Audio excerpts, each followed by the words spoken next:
Isipin mo lang sandali. Nakahiga ka. Sinusubukan matulog. Pero tuwing humihinga ka, naririnig mo ang kumukulo sa dibdib mo. Parang puno ng pandikit ang baga mo. Umuubo ka pero walang lumalabas. Umuubo ka ng mas malakas. Nararamdaman mo kung paano pumipitas ang lalamunan mo. Pero nandyan pa rin ang masa na kadikit humaharang sa oxygen mo. Hindi yan simple na plema lang.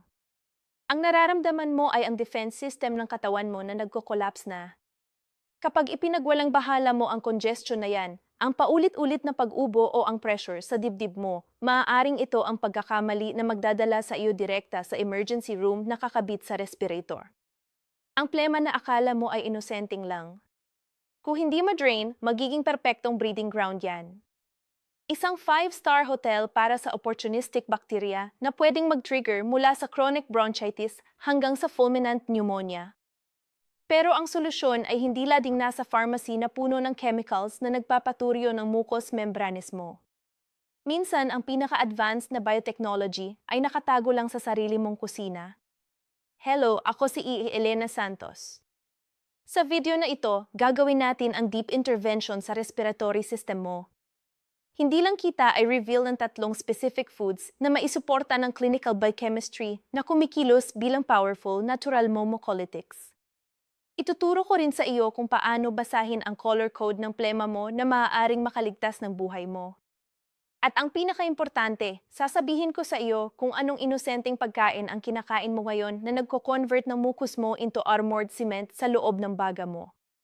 Manatili ka hanggang dulo kasi bago ko ay reveal ang number 1 food, babalaan kita tungkol sa dangerous combination na ginagawa ni 70% ng mga tao sa breakfast na sumisira sa airways nila. Bago tayo pumasok sa science ng pulmonary recovery, tandaan mo ang content na ito ay purely educational at informative. Ang goal ko ay ipaliwanag sa iyo ang science behind foods, hindi para palitan ang doktor mo.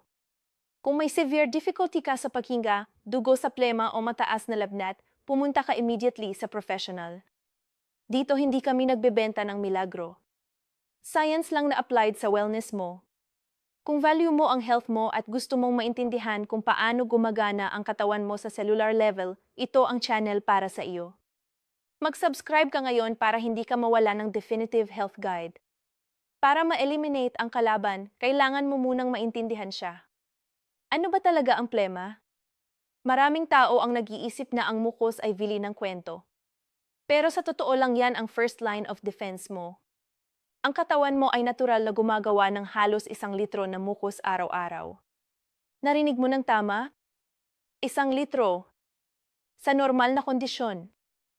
Ang fluid na ito ay composed ng water, salts at mga proteins na tinatawag na mucins. Ang mucins na ito ay bumubuo ng gellar na sumasaklaw sa respiratory epithelium mo. Isipin mo yan parang sticky conveyor belt. Dito pumapasok ang magic ng biology. Ang airways mo ay may microscopic hairs na tinatawag na cilia.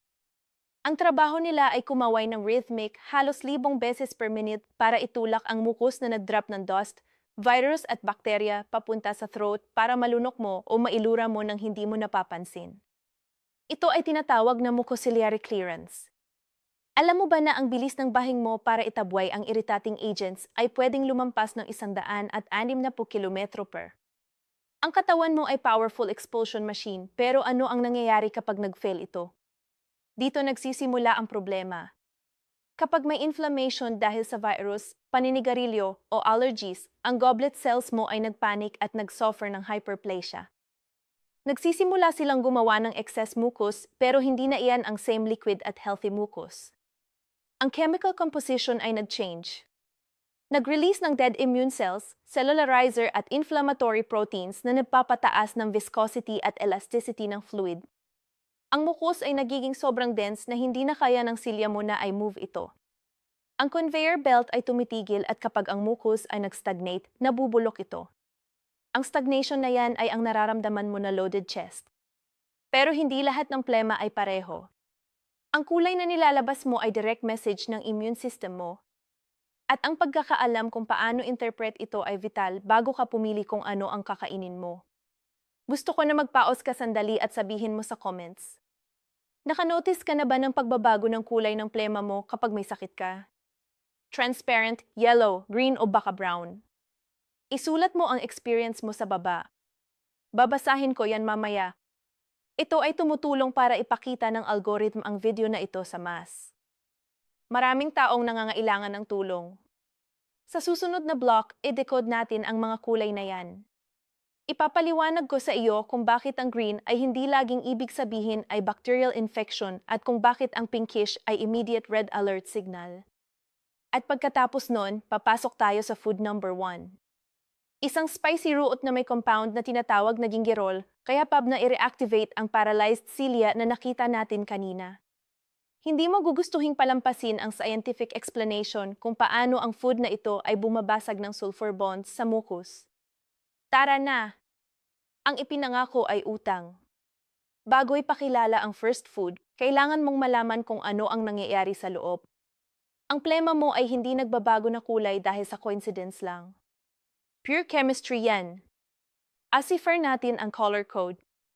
Makinig ka ng mabuti kasi isa sa mga kulay na ito ay nangangailangan ng immediate medical attention. Una, ang transparent o white. Ito ang standard pero kung dumadami ang volume, usually nag-indicate ito ng start ng viral infection o severe allergic reaction. Ang katawan mo ay sinusubukang hugasan ang virus. Dito ang hydration ay key most serious scenario. Na yon ang pinakatakot ng lahat yellow o green. May urban invitate na green means antibiotic na mali. Ang green color ay hindi galing sa bakterya mismo. Ang kulay ay nanggagaling sa sarili mong sundalo. Ang white blood cells, specifically ang neutrophils. Kapag ang neutrophils ay namamatay habang lumalaban sa infection, nag-release sila ng enzyme na tinatawag na meloperoxide o na may iron at may intense green pigment. Kaya kung nakikita mo ang green flag, ibig sabihin ang immune system mo ay nasa full biological warfare. Hindi laging kailangan mo ng antibiotics. Minsan, kailangan mo lang bigyan ang mga sundalo mo ng tamang ammunition through nutrition. Mag-ingat dito kung nakikita mo ang red o pink lalo na kung foamy. Ito ay nag-indicate ng presence ng dugo. Pwedeng minor irritation lang dahil sa sobrang ubo o pwedeng pulmonary edema o severe infection tulad ng tuberculosis. Kung na-persist ito ng more than 24 hours o may chest pain, patayin mo ang video na ito at pumunta sa doktor. Dito ay hindi pwedeng biro-biro. At finally, brown o black common sa mga smokers o mga taong exposed sa maraming industrial pollution. Basically, TARP particles na desperately sinusubukang i-expel ng katawan mo. Naayong alam mo na kung paano identify ang problema para sa solution. Ang first food sa list natin ay hindi simple spice para sa cookies. Ito ay isa sa pinaka-ancient natural pharmacological tools ng humanity ang luya. Pero huwag mo munang kainin kasi may tamang paraan at may useless na paraan ang paggamit nito. From the point of view na clinical phytotherapy, ang luya ay gumagana through two main bioactive compounds. Ang gingerols at ang shogols. Bakit gumagana ito para sa plema? Una, ang luya ay potent anti-inflammatory. Ina-inhibit nito ang synthesis ng prostaglandins. Binabawasan ang inflammation ng respiratory mucous membranes. Less inflammation means less production ng bagong mucus. Pangalawa, at ito ang secret. May thermogenic at expectorant effect. Ito kapag kinain mo, in-elevate nito ng slight ang body temperature mo at sinastimulate ang circulation. Ito ay tumutulong na ma-fluidify ang density ng mucus. Binababasag ang sticky structure na binanggit ko kanina, making it easier para ma-expel ng silya. Quick tip! Huwag mong talupan ang luya gamit ang kutsilyo. Nasasayang ang kalahati. Gamitin mo ang edge ng smalon. Ang balat ay aalis lang mismo at mai-maintain mo ang buong pulp na rich sa gingerol. Subukan mo. Paano konsumirin para sa maximum potency? Huwag gumamit ng dried powders kung pwede mong iwasan. Ang fresh version ay superior. Mag-prepare ng infusion o decoction. Pakuluan ng 3 o 4 na slices ng fresh ginger sa tubig ng 1 minuto. Patayin ang apoy at ito ang trick ng synergy. Ilagay ang kalahating lemon na piga at 1 kutsara ng raw honey. Ang honey ay hindi lang para sa lasa. Ito ay demulcent. Gumagawa ito ng protective film sa irritated throat mo dahil sa ubo habang ang luya ay gumagana sa lungs. Inumin mo ito ng 2 beses a day, preferably mainit. Ang luya ay malakas, pero kailangan kong maging honest sa iyo. Walang silbi na uminom ka ng laters ng Dingertea kung sa susunod na umaga gagawin mo ang mistake na ginagawa ng karamihan ng population sa breakfast nila. May grupo ng foods na kumikilos parang biological glue. May scientific debate kung gumagawa ba ito ng more mucus o simple espeso lang ito sa dangerous levels. Pero ang clinical reality ay kapag ang patients ko ay nag-eliminate ng food na ito, ang recovery nila ay twice as fast. Sa susunod na block, hindi lang sasabihin ko sa iyo kung anong food ang dapat mong temporary na alisin sa diet mo kung may ubo ka at masasaktan ka kasi malamang na love mo ito. I reveal ko rin ang food number 2.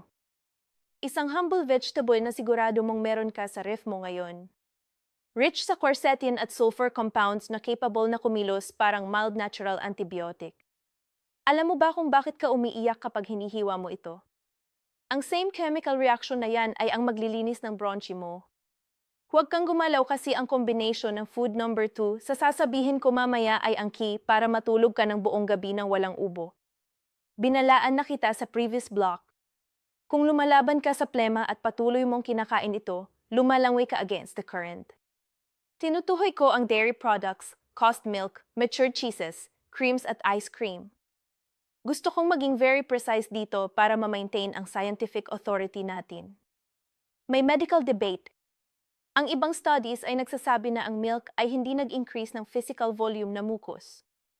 However, ang clinical experience at recent studies ay nag-suggest ng different at annoying mechanism.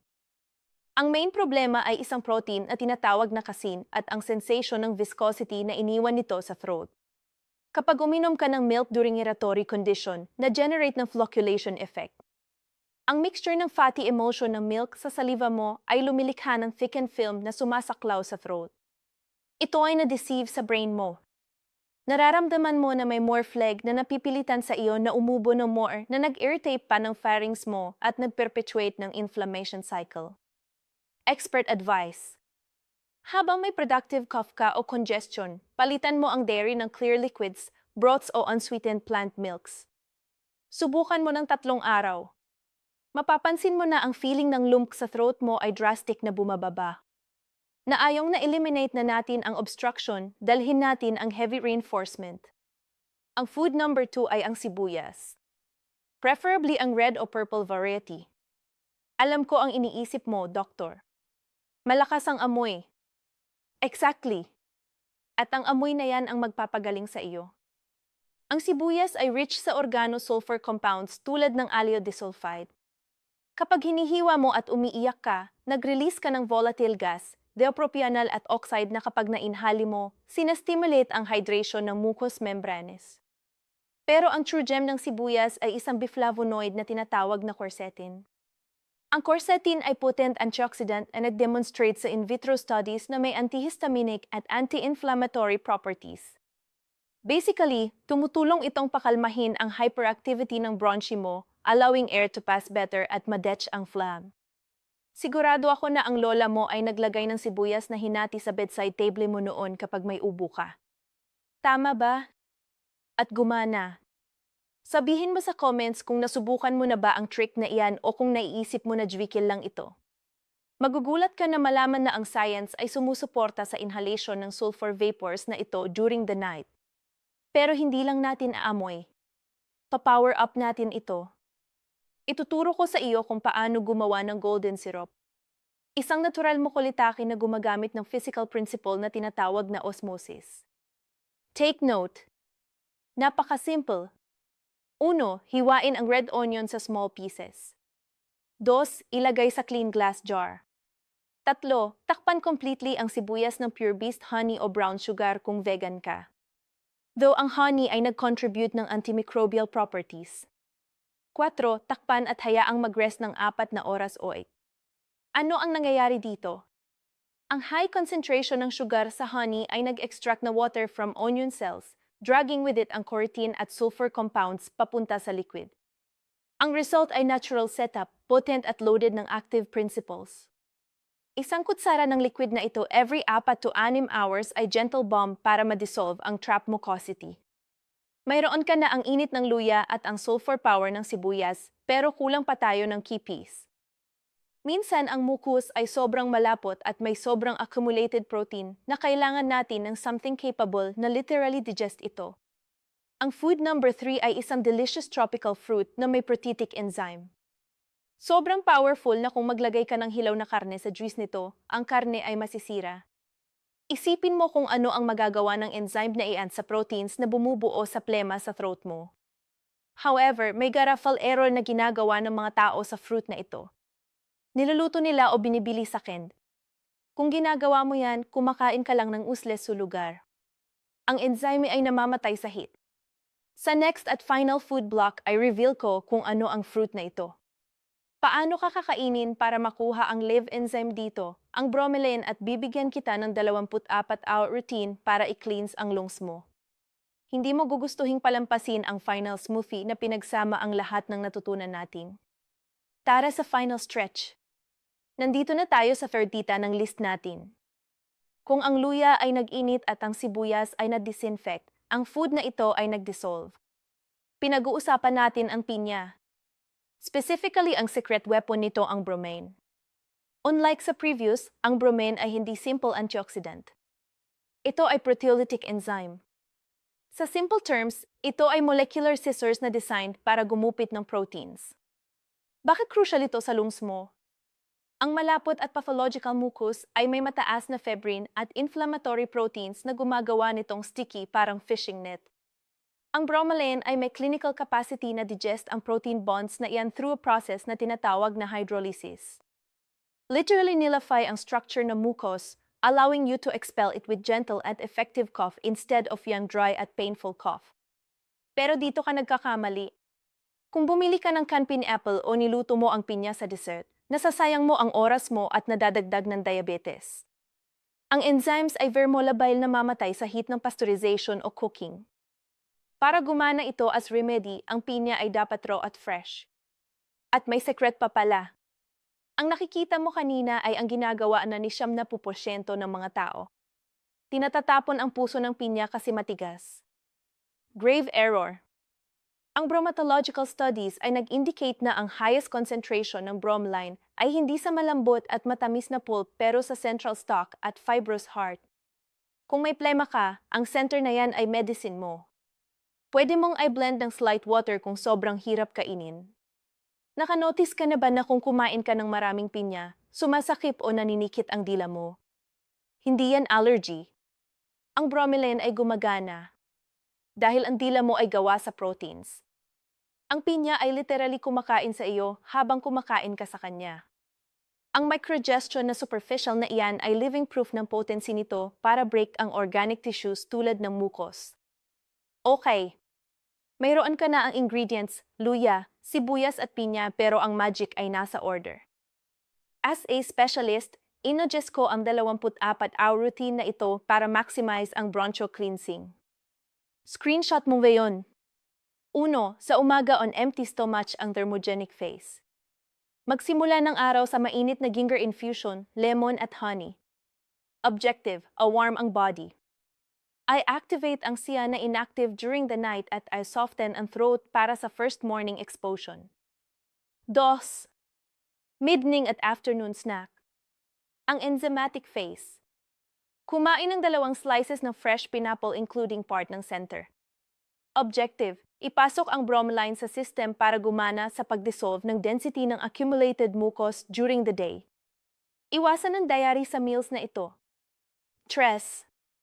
Bago matulog ang osmotic phase. Kumuha ng 1 kutsara ng onion and honey syrup mo.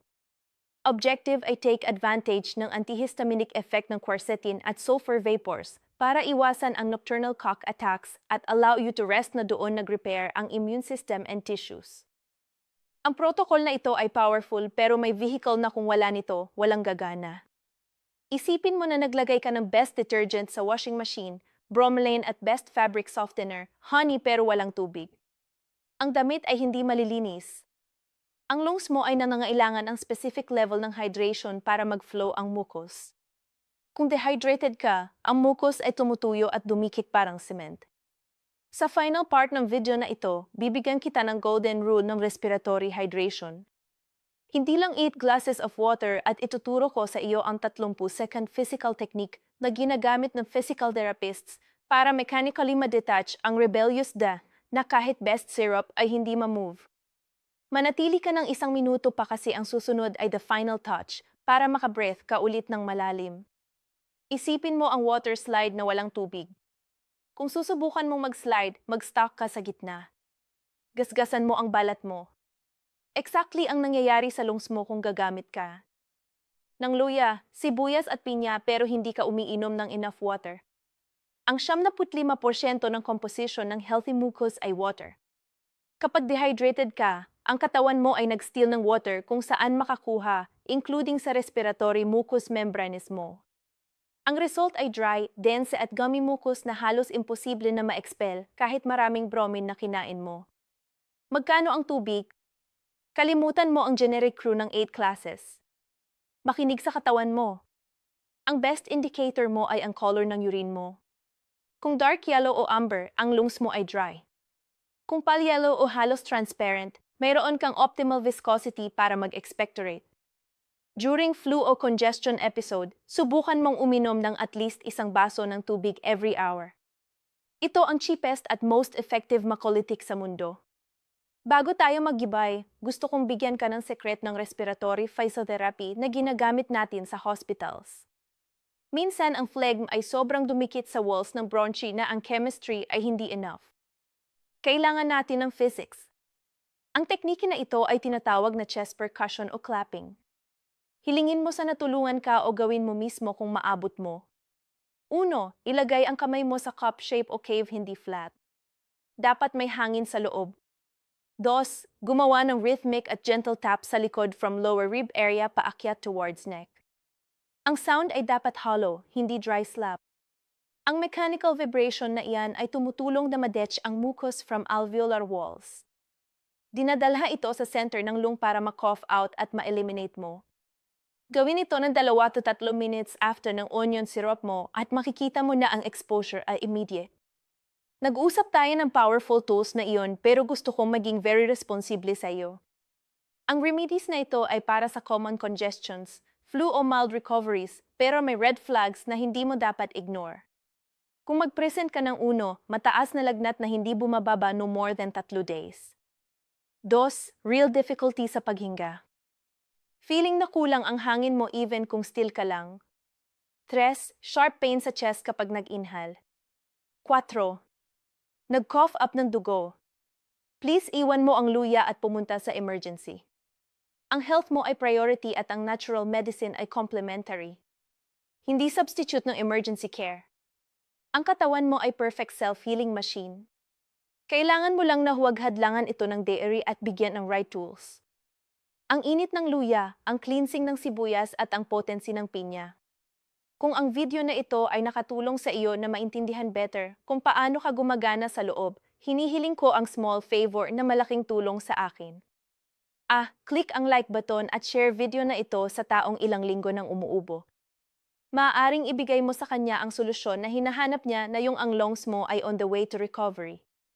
Alam mo ba na ang stomach mo ay second brain at nagkontrol ng malaking part ng immunity mo?